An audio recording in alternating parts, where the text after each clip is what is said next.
Tonight, we begin with a bold prediction. Michigan defensive back Mikey Sainristil will be the steal of the 2024 NFL Draft. Having looked at the last several games that he played, Ohio State, Alabama, Washington, his ability to know what the offense is doing, his ability to insert himself into the run game when needed, his ability to just simply break up plays that other people would not break up, or to be in the right place at the right time over and over and over again, are skills and a product of a work ethic that cannot be overlooked. In this sense, I think that Sainristil is a reflection of Michigan's dedication to working hard, developing, becoming the best that they can be, regardless of what those outside of the Michigan fan base and the university itself think they can be. The thing that we want to talk about a lot tonight is his draft stock, which I myself find quite interesting. Rev, tell us something about where the experts think that Sainristil should end up. So these so-called experts are putting Mikey Sainristil at a second day draft pick. So that would be the third or the fourth round. Right now, there's a couple sites that have him high fourth, a couple that have him low third, but looking around the 80s, 90s overall pick. He's rated the 13th best corner in the draft. And one of the things that I guess just really stands out to me is what he's labeled as, which is potential role player slash contributor. So not a big name, not a star, not a guy you build a defense around, but he's just a guy who gets rotated in depending on down and distance. He makes a team, but he's not a big name that you're gonna see in a few years. That's what the experts have on him pre-draft. So they're definitely saying that he's a guy that isn't going to be the big name, the big draft pick that you're going to really want to go after. They're undervaluing him, at least in my opinion. And other than his size, which he's 5'10", 183 pounds, so he's on the smaller side. He's I think in the bottom 20% as far as D1 corners or DBs. So he's definitely on the smaller side. But that to me is made up by all the other things that he does very, very well. But some of these experts are also kind of knocking him on things that in the last half of the season, especially when the games were really mattering the most, Ohio State, the Big Ten championship game, and the two playoff games, he really came alive. He's been knocked on his ability to tackle in open space and also just being able to knock down bigger backs. We have clips that would say the opposite of that too, actually. He's also been knocked on his eyes and not trusting them on receiver breaks and routes. I don't get that one either from what I've watched. And then I've also seen some people say that he panics when the ball is in the air. And again, from all the stuff that we have watched, which I do want to, I guess, give a little bit of a precursor. I haven't watched closely all of his stuff from the first probably 60% of their season this year. Most of what I have seen of him were in the bigger games, Maryland on. And in those games, I don't see those knocks on him, at least not from my estimation.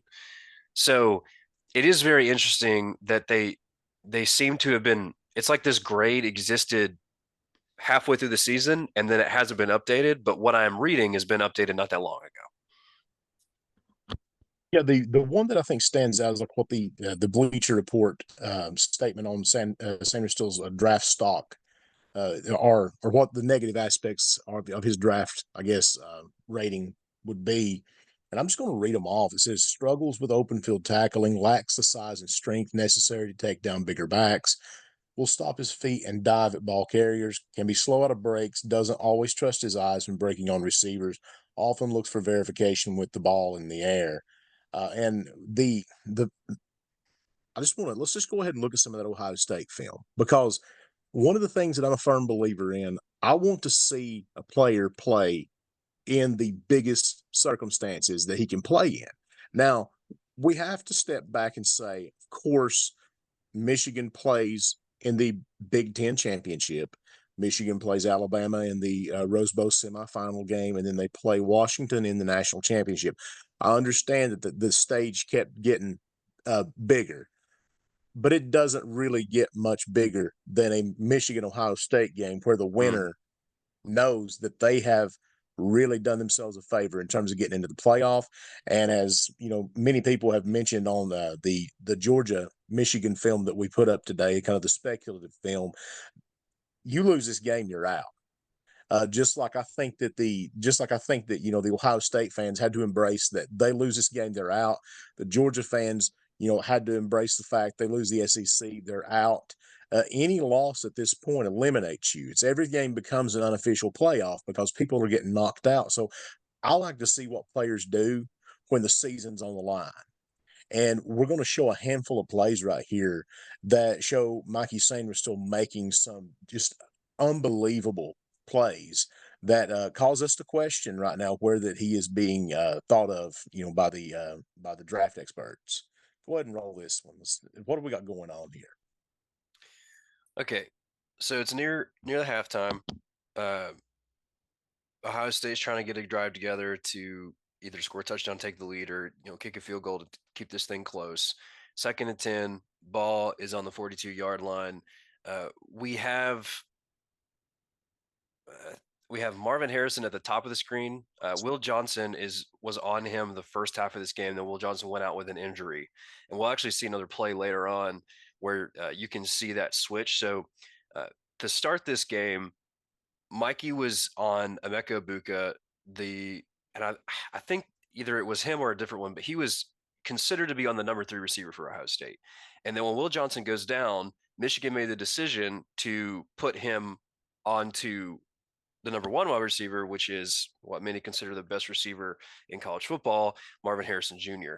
And I also want to point out that Mikey typically plays nickel. He's an inside guy, and when he made the switch, he all of a sudden had to play outside, which is people I don't think appreciate the difference between a nickel corner and an outside regular corner. Your steps are different, your angles are different. I mean, your responsibilities kind of change. So not kind of, they do change. So that's a big adjustment. This first one, he is playing in his nickel role or not on Marvin. So he's on the number 3 guy here. He's at the bottom of your screen. I'll go ahead and let this roll. So right now, the way that Michigan has everything set, they have either it's a cover 3 or it's a Tampa 2. The reason why I'm showing that or saying that, sometimes when they have this set, I know you see 3 deep safeties. You see 2 guys bail, and you see another safety kind of play that middle spot on the field. That's why it could have been a kind of a Tampa 2 style.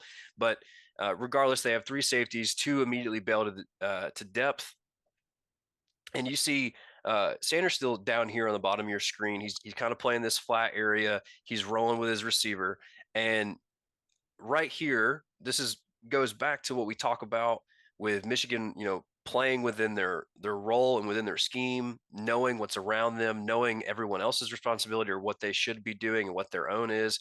So as you can see, his eyes are on the quarterback. He knows that he's got a receiver running deep, but he knows he has a safety covering him down there. And he is watching McCord, and he's seeing a running back escape to the flat. So instead of running with his guy in like a normal man situation, we got a different setup here. So he's got his eyes downfield. He's looking at McCord. He sees the ball come out. He makes a great break on it. And then he just makes a monster hit on Travion Henderson, who is a bigger back. He's 5'10". I think he's like 213, somewhere around there. And I mean, just from me watching college football for the last couple of years, I have seen Travion Henderson lay some absolute licks on linebackers and DBs. He runs over people a lot of times. Not here. Now, obviously, Mikey had a really good break. Travion had just turned his head around. So give some credit to him. Like, he didn't have time to try and hit this, although we will see one later where he did. But this was it's open field. Yes, he does lunge at the back, but he makes firm contact, and it's a monster hit. It's a good break on the ball. It's good recognition of where the ball is going, understanding what he's got behind him. So, like right here, he's trusting his eyes. He sees what's happening, and immediately, like that ball is thrown, and he immediately is gone. He takes that step forward, and he is gone straight to where this ball is going, and then just makes a monster hit. You can comment too that I want to make that I'm really impressed by seeing him in action is that he has an ability to know what's coming. And you can't, I mean, we never talk to him. We don't know like what his take on the game is, and but we're making an assumption here. But here's what I saw happen a lot in the Maryland game the week before. They ate Michigan alive by throwing to the flat and throwing, the extended flat, like wheel routes, like Mm-hmm. little tight end releases. They really made a living off of that, and it kept them in a position to keep this ball game close, or that ball game close, excuse me. So I think what you see here is Ohio State knows that same area has been a weak spot for Michigan. No doubt, Sainristil, the defensive staff, all the defensive backs, they know like we need to be sharper on the flats because here's what happens with this little dump off right here to Henderson. It doesn't look like a big deal, but imagine if Sainristil bails out 15 yards. All of a sudden, this probably turns into a contested first down play. I would say that your the 29 right here, the linebacker coming out, is going to have a shot to make a play on him because he is in good position. He's flying out there, so he's probably going to have a shot to make at least an attempt to tackle. But look at how much field position that you would give up right here. There's still going to be probably a minute, even maybe 57 seconds left on the clock, and you're going to have the ball close to the 30-yard line. At that point, the closer, I mean, I know that this is a first down indicator, but the closer you get to that yellow stripe, the closer you're getting to field goal range for Ohio State. Mm-hmm. And it's a big momentum shifter if Michigan can, hold them right here. And it takes a play like this to keep them out, to put them into a third down situation rather than giving them something much closer to field goal range.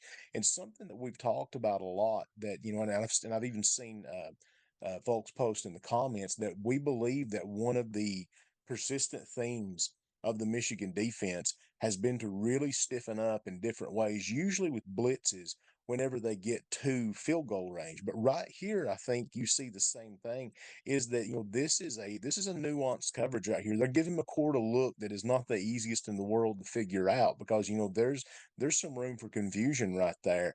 And when he comes up to make this play, I don't think anybody expects for Sainristil to be there to stop this guy at the 40-yard line. But whenever you're looking at 3rd and 8 from the 40, that is a much bigger deal than a 1st and 10 from the 32, or even a 3rd and 2 or 3rd and 3 from about the 35.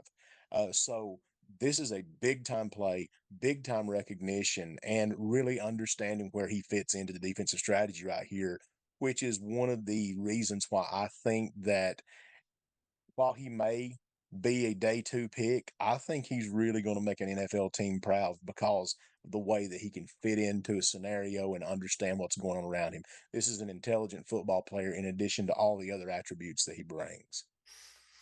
What do we Yeah. got next? Okay. So now we have this is what I was talking about earlier. So he's been transitioned to now cover the best receiver in the game. Marvin Harrison Jr. had 5 catches this game. He had over 100 yards and a touchdown. So he still had a good day, especially by most receiver standards. He got targeted 9 or 10 times, I believe. So about half of his receptions, or about half of his attempts were actual receptions. But it's a lot to ask. I know that last play he technically wasn't playing nickel. He was the outside corner. But again, I guess that speaks to his versatility and his knowledge of the game. When you are used to playing on the inside as a nickel, and then you have been asked in the biggest game that you've played all year to be an outside corner for most of the game, and now especially when you're on, not only are you asked to kind of change your role and your position, but you're also asked to cover Marvin Harrison Jr. That speaks to his ability. Kind of like was what talking about the big moments, the biggest moments that you play in. What do you do? How do you respond? Now he's been around the block. He's a 5th year senior, so and he's also considered to be one of the leaders on this defense. So there's a lot going for him in that, but it's still a lot to ask of a guy. And I feel like he rose up to the occasion. He played really, really well here. So we have a similar look that we had just seen. It's almost it's really a very similar situation where at the last minute of the second half, so the first half, uh, Ohio State is down. They're trying to score to go ahead right at the end of this game. Position on the field has changed dramatically, though. We are now on Ohio State's side of the field behind their 20 instead of on Michigan's side of the field. But if you look, it's their coverage is very similar to their last one. The difference that you see, obviously, we have three receivers here instead of two on the last formation of the offense. So we have to change the DBs have to change up what they do. But you still have three safeties back here. Middle guy does stay home into that middle zone, kind of like that Tampa look. But this time, Mikey Sainristil is playing only 2 yards off of Marvin Harrison Jr. So he's not backed off like 7 yards. He's right up on him. So you would expect that he would ride him through his route, that he's going to stay with that guy. And also, and Marvin Harrison Jr. even said this after the game that he had not seen anybody double him and bracket him the way that Michigan had. He had been covered. He got covered by Michigan better than he had his whole season. That was Marvin Harrison's own words.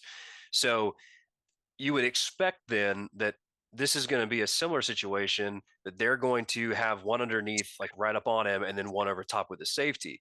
Instead, though, Mikey Sanders still is using his eyes and his instincts to understand what is going to happen here. So he sees that you have a little drag route coming out of the backfield. And while he knows that the stud that he is on is running right by him, he's trusting in his guys behind him. He's trusting in the safety that has that deep coverage to take that, and he's keeping his eyes back towards the quarterback. He sees this guy coming across, and he makes an instinctual play. All right, I'm not gonna follow anymore. I'm staying down. I got two guys here. I got a back, and I got this tight end coming across the field on a drag. I'm gonna sit down here, and I'm gonna make a play to change field position, to not allow this to possibly be a first down play. We only have a minute left. I'm going to make a big play up near the line of scrimmage instead of allowing them to have a bigger gain. And you see that he does. He actually calls it a pass break up here, so it's not even a catch at all. And again, this speaks to his instincts, trusting his eyes, trusting what he knows, making good breaks on the ball, which is, again, these are things that we're talking about him being good at, that he's been knocked down through some of the draft analysis on him. So I don't see what some of these other people and what these experts are talking about for him, because I see a guy who's playing very instinctually. He's trusting what's in front of him, and then he makes big plays too. Well, I think that the thing with this play that really impresses me is that he understands what Ohio State wants to do with the ball. Right. Now, there are a couple of ways of looking at this. He himself, is a receiver who has, shifted to the defensive side, full time. And you have to think, in this moment, Michigan is playing with the three safeties, and the guy. It's kind of like like you said, like the extended Tampa two. I mean, it's really an interesting coverage, I think. So you can bracket receivers deep, and whether you got like man with help on the top side of the screen, or whether you have the deep safety, the deep hole player. And then Sainristil down here, kind of in the maybe the deep end of the flat, about 5 yards from the line of scrimmage. He can process what's happening here. And so really Ohio State's working to clear out space. And you see it happening. They're bringing him across. Now here's the thing that I'll point out too. This play is not going to work out for them no matter how they cut it. Right. The guys deep are going to be handled. There are men back there to take care of that. The guys underneath, as soon as, even if he caught this ball, they're going to be on him. But the thing of it is instead of taking the chance and letting him catch this, because this is a big receiver catching the ball, he takes this ball, turns it upfield. Maybe he gets, maybe he gets some yardage here. We don't know what can happen. So Mm-hmm. instead of allowing that to happen, he just comes in and basically becomes a basketball player, swats that ball straight out of his hands. And Michigan's going to, or Ohio State's going to turn around and face 2nd and 10. Gaining nothing, for their efforts basically. And all because once more, he fits into the defensive structure. He becomes a bit of a wild card right here because no doubt they expect this kind of route to happen, that you're going to clear out the top and, you're going to try to attack across the middle. Uh, Now, I think on Ohio State's, on the Ohio State side, I don't know that I call this play whenever we have where we're running into the boundary. I think that I would want a little bit more space because you got some good linebackers there who can cover the pass. You've got Sainristil here who is going to be on that route because he understands where the ball's going to. So I don't understand the play call honestly, especially in this situation. And if he gets tackled in bounds, you're going to have clock running. So it doesn't make a lot of sense to run this, but nevertheless this is some excellent play identification and then reaction to what you've identified. And as we've said before, this kind of puts the lie to the Bleacher Report take on Sainristil's draft stock. I mean, he trusted his eyes. He played, within the defense, did not panic when the ball was in the air, and made a great play. I mean, that's a highlight play that anybody would be proud to have. So now let's shift out of the passing game because he's not just a guy who helps you out in the pass. He's also a guy who can help you out in the run, maybe even surprisingly so with what we'll see here. So I want to preface this with saying that the Bleacher Report said that he struggles getting bigger backs on the ground and finishing and making tackles. And I'm just going to let this play. Having said that, I don't even need to set anything up other than notice where he's playing. He's not playing down here on. He's not playing corner. He's not playing up here. He is playing within, like, right outside the box, right outside this tackle. He's playing linebacker depth. TJ, it's pretty clear right here that Michigan Ohio State is in a run heavy formation. Right. You're probably going to see, which is what you do. You see kind of like almost like a split zone look. You got the two wings. You got the H back fullback figure. They're going to run the football. So when Sainristil steps in here as a linebacker, he's got a gap responsibility, and he's looking to come up and fill and make a tackle. And And make that's a just what he tackle he does. does. Not uh, just a tackle, lays a dude out, just like in the early one, lays the man out. 30-pound weight advantage right here, lays him out. yeah, so looking at this play, I understand that your defensive tackle here, he does beat his man through, and he is starting to try, and he probably has an arm right around the running back's leg. But nevertheless, you still have a full head of steam with Travion Henderson coming Mm-hmm. through. Normally, when you see this for him on the inside run game, the first guy that he makes contact with himself, not talking about the defensive lineman contacting his leg, but he's still going forward. And normally you see when he puts that shoulder down, he lays that guy out, or at least they both fall that way. Instead, all of his momentum is completely stopped, and Mikey doesn't move backwards at all. It is fully like takes on the hit and puts him into the ground. Again, I know there's an assist with the defensive lineman, but this is about kind of going against what that report said to him, that he can't take on the big hit, and I guess he himself, gets hit out of the way by that report standards. That is not what we're finding here. Travion Henderson is a very good back. There's a lot of guys at Ohio State who are really high on him. We've seen him make big plays all over the field multiple times, and in this play, he just gets stuck. And I think something too, just the fact that he is lined up playing linebacker here. Typically, when you're in run situations, or you see personnel that says run, as a defense, you want to match that personnel. So you would take the corner, the nickel corner out, and you would replace him with a heavier linebacker type guy to play into the box to have a gap responsibility. I think this proves the point that despite him not having the size advantage or being, a bigger guy with a lot of weight on him, that some people may want from him, he can still affect the run game and still makes really good plays despite his size and despite what people have knocked him for. Michigan trusted him to be in here on this play. It's run first. He has a gap. So again, we're not talking about him playing outside in like from a corner's perspective. He has gap responsibility here. The defensive end goes to the outside.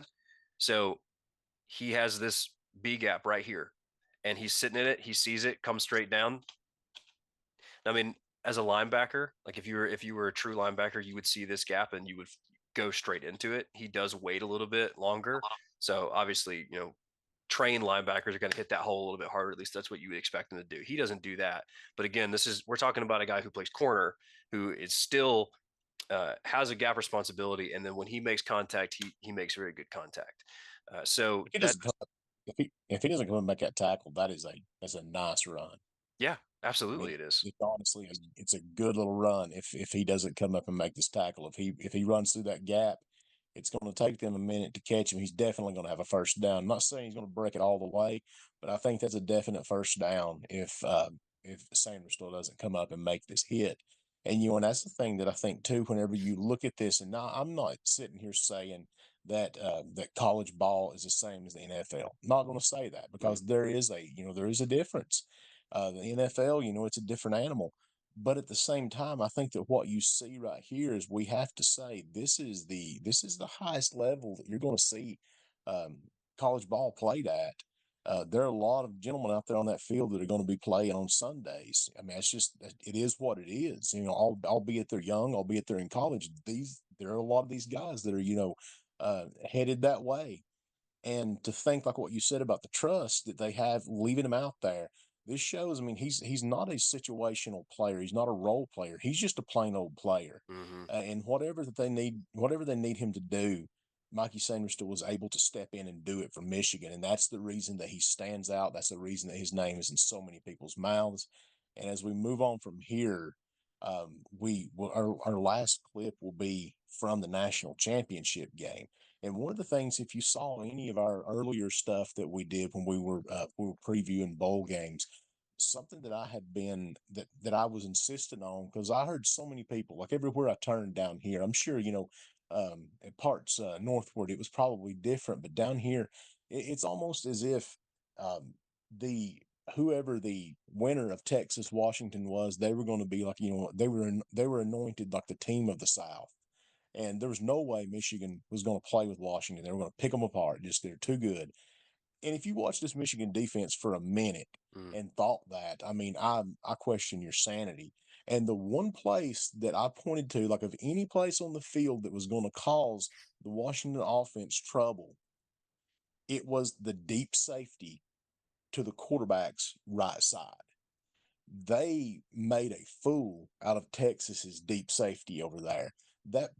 He suffered several times from big deep passes down the field. Like I remember that the early one, the big long crossing route. The guy just he couldn't play the ball, and those Washington receivers were trained to take advantage of a guy like that.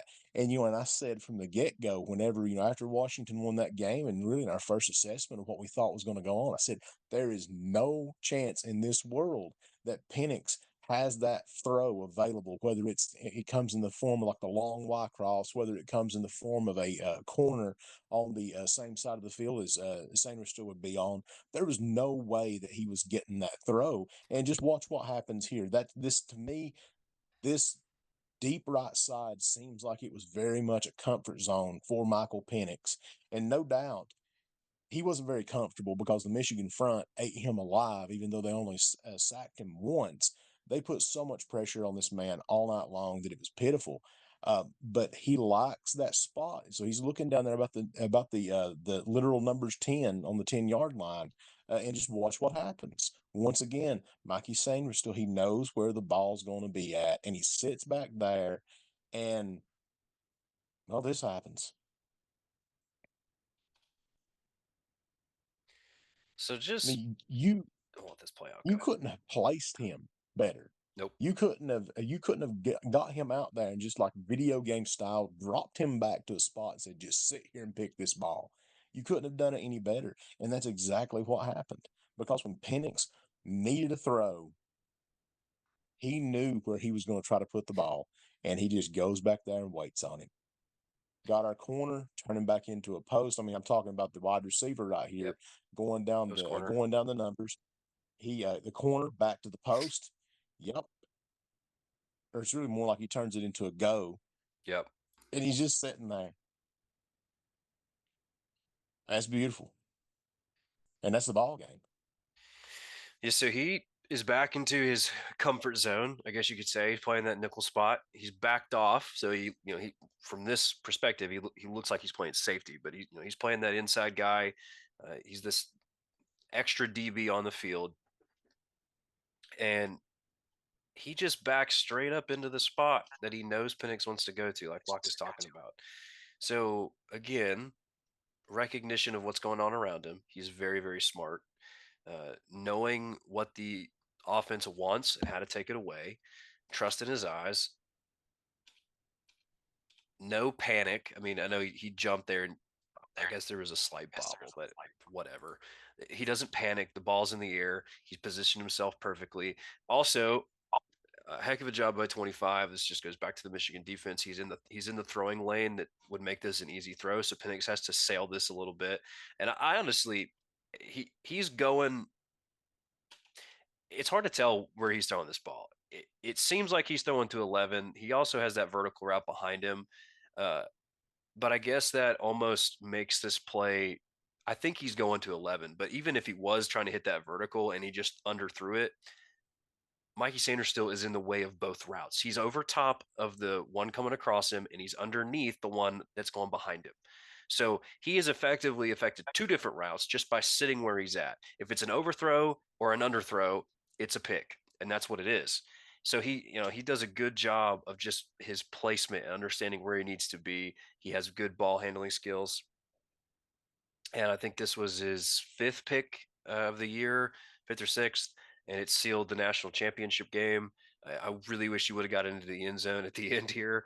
He ran this thing all the way back to the 5 yard line. So I mean, that's just an extra part of his game. He runs a 4.4. He's very quick, and he also is smart about trying to going to return the right way.